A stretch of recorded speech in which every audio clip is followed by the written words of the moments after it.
नमो भगवते वासुदेवाय नमः। हरे कृष्ण।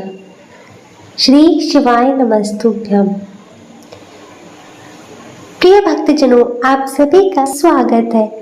आज हम इस वीडियो में शनिवार व्रत की कथा सुनेंगे, तो आप सभी भक्तजन बड़े ही श्रद्धा और प्रसन्नचित मन से कथा को श्रवण कीजिएगा। एक समय स्वर्गलोक में सबसे बड़ा कौन के प्रश्न पर 9 ग्रहों में वाद विवाद हो गया। विवाद इतना बड़ा कि परस्पर भयंकर युद्ध की स्थिति बन गई। निर्णय के लिए सभी देवता देवराज इंद्र के पास पहुंचे और बोले, हे देवराज, आपको निर्णय करना होगा कि हम में से सबसे बड़ा कौन है। देवताओं का प्रश्न सुनकर देवराज इंद्र उलझन में पड़ गए। इंद्र बोले, मैं इस प्रश्न का उत्तर देने में असमर्थ हूँ। हम सभी पृथ्वी लोक की उज्जैनी नगरी में राजा विक्रमादित्य के पास चलते हैं। देवराज इंद्र सभी ग्रहों सहित उज्जैनी नगरी पहुंचे। महल में पहुंचकर जब देवताओं ने उनसे अपना प्रश्न पूछा तो राजा विक्रमादित्य ने भी कुछ देर के लिए परेशान हो उठे, क्योंकि सभी देवता अपनी अपनी शक्तियों के कारण महान थे। किसी को भी छोटा या बड़ा कहने में उनको उनके क्रोध के प्रकोप से भयंकर हानि पहुंच सकती थी। अचानक राजा विक्रमादित्य को एक उपाय सूझा और उन्होंने विभिन्न धातुओं स्वर्ण, रजत, कांसा, ताम्र, सीसा, रांगा, जस्ता, अभ्रक व लोहे के 9 आसन बनवाए। धातुओं के गुणों के अनुसार उन सभी आसन को एक दूसरे के पीछे रखवाकर उन्होंने देवताओं को अपने अपने सिंहासन पर बैठने को कहा। देवताओं के बैठने के बाद राजा विक्रमादित्य ने कहा, आपका निर्णय तो स्वयं हो गया। जो सबसे पहले सिंहासन पर विराजमान है वही सबसे बड़ा है। राजा विक्रमादित्य के निर्णय को सुनकर शनि देवता सबसे पीछे आसन पर बैठने के कारण अपने आप को छोटा जानकर क्रोधित होकर कहा, राजा विक्रमादित्य, तुमने मुझे सबसे पीछे बैठाकर मेरा अपमान किया है। तुम मेरी शक्तियों से परिचित नहीं हो। मैं तुम्हारा सर्वनाश कर दूंगा। शनि ने कहा, सूर्य एक राशि पर 1 महीने, चंद्रमा 2.25 दिन, मंगल 1.5 महीने, बुध और शुक्र 1 महीने, बृहस्पति 13 महीने रहते हैं। लेकिन मैं किसी राशि पर 7.5 वर्ष अर्थात 7.5 तक रहता हूँ। बड़े बड़े देवताओं को मैंने अपने प्रकोप से पीड़ित किया है। राम को 7.5 के कारण ही वन में जाकर रहना पड़ा और रावण को 7.5 के कारण ही युद्ध में मृत्यु का शिकार बनना पड़ा। राजा, अब तू भी मेरे प्रकोप से बच नहीं सकेगा। इसके बाद अन्य ग्रहों के देवता तो प्रसन्नता के साथ चले गए, परंतु शनिदेव बड़े क्रोध के साथ वहां से विदा हुए। राजा विक्रमादित्य पहले की तरह ही न्याय करते रहे। उनके राज्य में भी सभी स्त्री पुरुष आनंद से जीवन यापन कर रहे थे। कुछ दिन ऐसे ही बीत गए। उधर शनि देवता ने अपने अपमान को भूले नहीं थे। राजा विक्रमादित्य से बदला लेने के लिए शनिदेव ने एक दिन घोड़े के व्यापारी का रूप धारण किया और बहुत से घोड़ों के साथ उज्जैनी नगरी में जा पहुंचे। राजा विक्रमादित्य ने राज्य में किसी घोड़े के व्यापारी के आने का समाचार सुना तो अपने अश्वपाल को कुछ घोड़े खरीदने के लिए भेजा। घोड़े बहुत कीमती थे। अश्वपाल ने जब वापस लौटकर इस संबंध में बताया तो राजा विक्रमादित्य ने स्वयं आकर एक सुंदर व शक्तिशाली घोड़े को पसंद किया। घोड़े की चाल देखने के लिए राजा उस घोड़े पर सवार हो गए तो वह घोड़ा बिजली की गति से दौड़ पड़ा। तेजी से दौड़ता घोड़ा राजा को दूर एक जंगल में ले गया और फिर राजा को वहां गिराकर जंगल में कहीं गायब हो गया। राजा अपने नगर को लौटने के लिए जंगल में भटकने लगा, लेकिन उन्हें लौटने का कोई रास्ता नहीं मिला। राजा को भूख प्यास लग गई। अब बहुत घूमने के बाद उसे एक चरवाहा मिला। राजा ने उससे पानी मांगा। पानी पीकर राजा ने उस चरवाहे को अपनी अंगूठी दे दी। फिर उससे रास्ता पूछकर वह जंगल से निकलकर पास के नगर में पहुंचा। राजा ने एक सेठ की दुकान पर बैठकर बहुत देर तक आराम किया। उस सेठ ने राजा से बातचीत की तो राजा ने उसे बताया कि मैं उज्जैनी नगरी से आया हूँ। राजा के कुछ देर दुकान पर बैठने से सेठ जी की बहुत बिक्री हुई। सेठ जी ने राजा को बहुत भाग्यवान समझा और खुश होकर उसे अपने घर भोजन के लिए ले गए। सेठ के घर में सोने का एक हार खूंटी पर लटका हुआ था। राजा को उस कमरे में छोड़कर सेठ कुछ देर के लिए बाहर गया।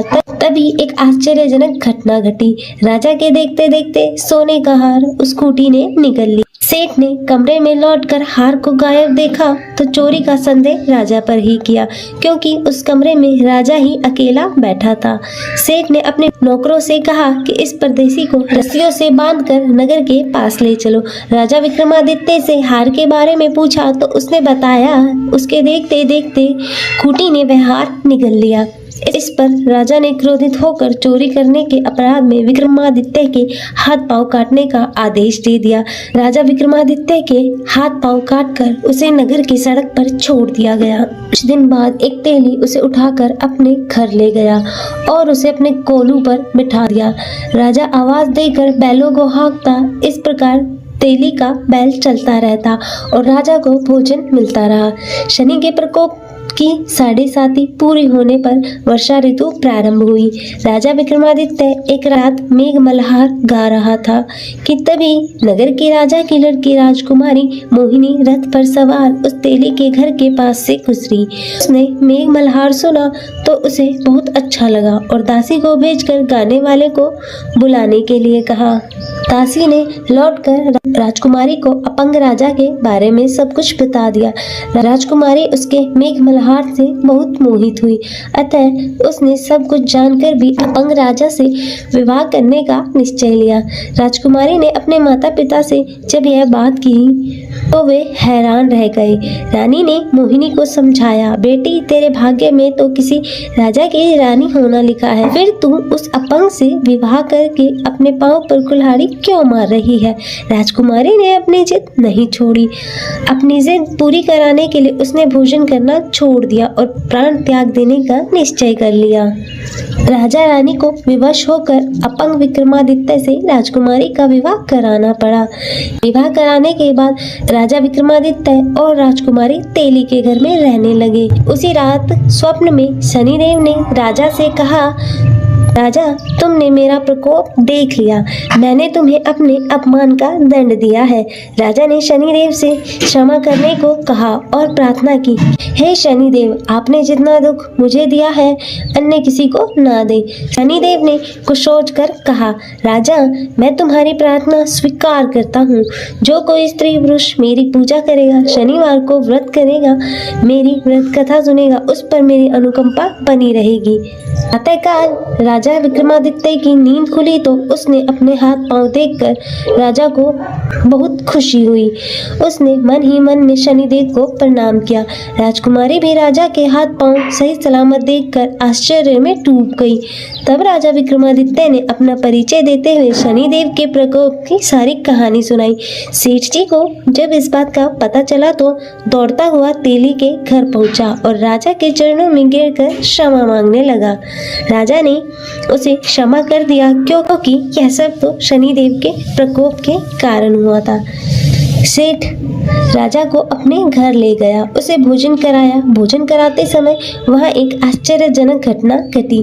सबके देखते देखते उस खूंटी ने हाथ उगल दिया। सेठ जी ने अपनी बेटी का विवाह भी राजा के साथ कर दिया और बहुत से स्वर्ण आभूषण धन आदि देकर राजा को विदा कर दिया। राजा विक्रमादित्य राजकुमारी मोहिनी और सेठ जी की बेटी के साथ उज्जैनी पहुंचे तो नगरवासियों ने हर्ष के साथ उनका स्वागत किया। अगले दिन जब राजकुमार राजा विक्रमादित्य ने पूरे राज्य में घोषणा कराई कि शनिदेव सब देवों में सबसे श्रेष्ठ है, प्रत्येक स्त्री पुरुष को शनिवार को उनका व्रत करें और व्रत कथा सुने। राजा विक्रमादित्य की घोषणा से शनिदेव बहुत प्रसन्न हुए। शनिवार का व्रत करने वाले और व्रत कथा सुनने के कारण सभी लोगों की मनोकामनाएं शनिदेव की अनुकंपा से पूरी होने लगी और सभी लोग आनंद पूर्वक रहने लगे। ओम नमो भगवते वासुदेवाय नमः। हरे कृष्ण। श्री शिवाय नमस्तुभ्यम। तो आप सभी भक्तजन बड़ी ही श्रद्धा और प्रसन्न चित मन से कथा को श्रवण कीजिएगा। उमापति श्री शंकर भगवान की जय, शनिदेव महाराज की जय, सर्व देवी देवताओं की जय। कथा के अनुसार किसी गांव में एक ब्राह्मण अपने परिवार के साथ रहता था और सुबह वह जब सोकर उठता तो कुछ चिंतित रहता था। तब उसकी पत्नी ने पूछा कि आप सुबह सुबह किस चिंता में हो। तब ब्राह्मण ने कहा कि आजकल मुझे रोज स्वप्न में नीले कपड़े पहने एक व्यक्ति दिखाई देता है और कहता है कि मैं तेरे लगूंगा।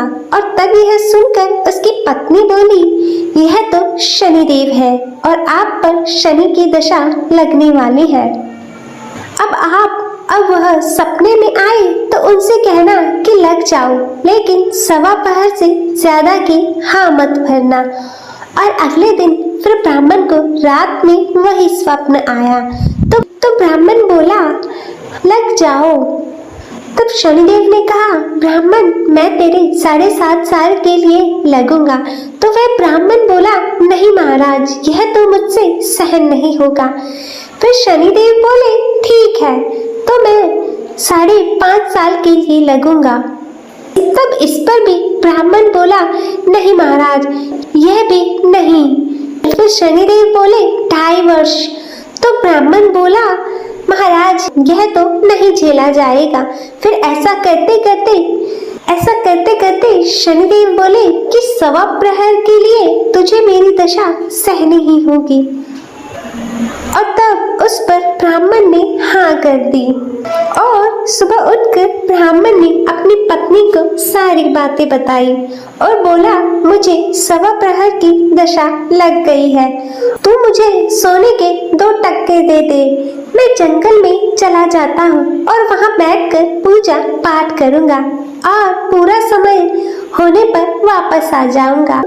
और तू घर पर ही रहना और बच्चों का भी ध्यान रखना और बाहर मत जाने देना और किसी से झगड़ा भी मत करना। तब ऐसा कहकर ब्राह्मण जंगल में चला गया और वहाँ पूजा पाठ करने लगा। फिर 1 प्रहर बीत गया। तब ब्राह्मण ने सोचा कि 1 प्रहर तो बीत ही गया है, थोड़ी सी देर है, यह तो रास्ते में ही कट जाएगी। तब ऐसा सोचकर वे ब्राह्मण घर की ओर चल पड़ा, परंतु शनि की दशा से कौन बच सकता है। और तब शनिदेव ने रास्ते में मतीरे लगा दिए। फिर ब्राह्मण ने सोचा 2-4 मतीरे बच्चों के लिए ले चलता हूँ। और ब्राह्मण ने माली को आवाज लगाई, परंतु माली नहीं आया। तो ब्राह्मण ने एक सोने का टका वहाँ रखकर 2 मतीरे तोड़ लिए और अपने थैले में रखकर आगे चल दिया। फिर शनिदेव राजा के सैनिक का रूप धरकर आए और बोले कि यह तेरे थैले में क्या है। तब ब्राह्मण बोला, मैं मतीरे तोड़कर लाया हूँ। वे बोले, थैला खोलकर हमें दिखाओ। और फिर जैसे ही थैले में देखा तो मतीरों की जगह राजा के बेटे का सर दिखाया। तो वह ब्राह्मण को पकड़कर राजा के पास ले गई और कहा, इसने आपके दोनों पुत्रों को मार डाला है और इसके थैले में उनके सिर है। तब यह सुनकर राजा के होश उड़ गए। और तब राजा बोला कि इस ब्राह्मण को फांसी पर लटका दो। और जब ब्राह्मण को फांसी दी जाने लगी तो ब्राह्मण बोला, मैं अपना पूजा पाठ कर लूं, फिर मुझे फांसी पर लटका देना, यह मेरी आखिरी इच्छा है। तो राजा बोला, ठीक है। और ब्राह्मण की दशा का जो थोड़ा समय बचा था वह पूजा पाठ करने में पूरा हो गया। और तब उधर राजा के दोनों लड़के शिकार खेलकर वापस आ गए और उन्हें देखते ही राजा हैरान हो गया और उसने सोचा कि यह क्या मेरे बेटे तो जिंदा है। तब राजा ने ब्राह्मण की फांसी रुकवा दी और राजा बोला, तूने यह क्या किया।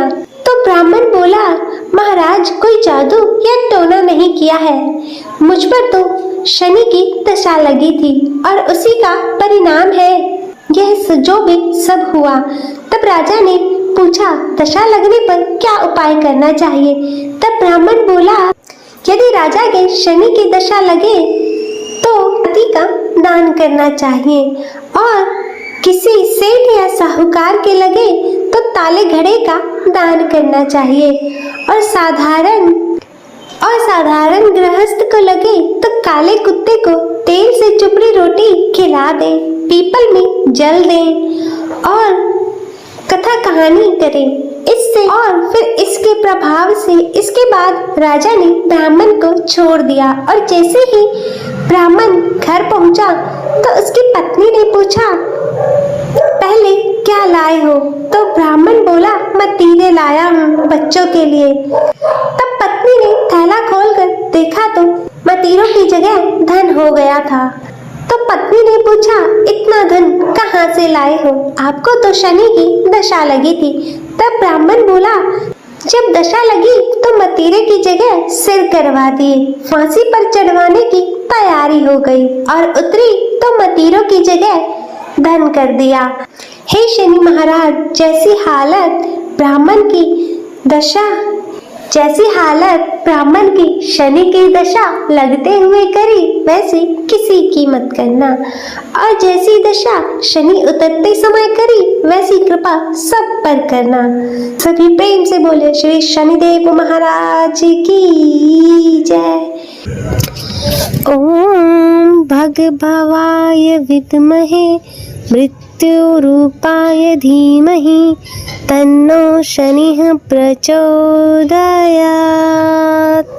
श्रवण करेंगे भगवान शनिदेव की आरती।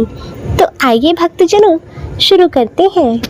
जय जय श्री शनिदेव भक्तन हितकारी, जय जय श्री शनिदेव भक्तन हितकारी, सूर्यपुत्र प्रभु छाया महतारी, जय जय श्री शनिदेव भक्तन हितकारी, सूर्यपुत्र प्रभु छाया महतारी, जय जय श्री शनिदेव।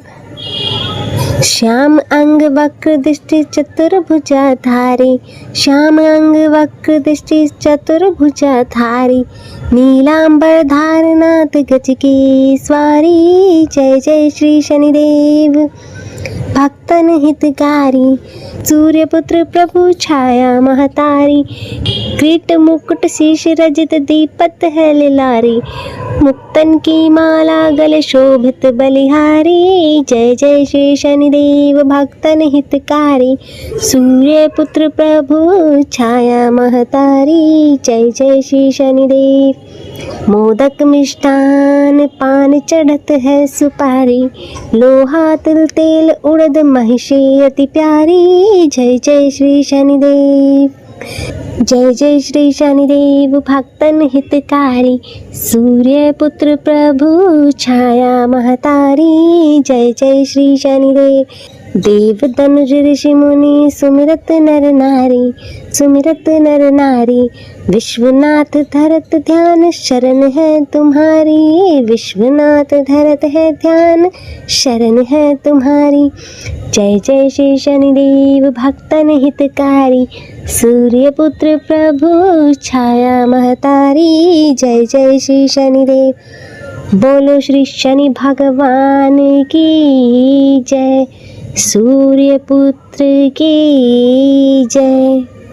प्रिय भक्तजनों, मैं आशा करती हूँ कि आप सभी को यह कथा पसंद आई होगी। वीडियो अच्छी लगी हो तो इसे लाइक करें, ज़्यादा से ज़्यादा शेयर करें और कमेंट में शनिदेव महाराज की जय लिखना ना भूलें और चैनल को सब्सक्राइब कर नोटिफिकेशन बेल को ज़रूर ऑन करें। हर हर महादेव। ओम नमः शिवाय।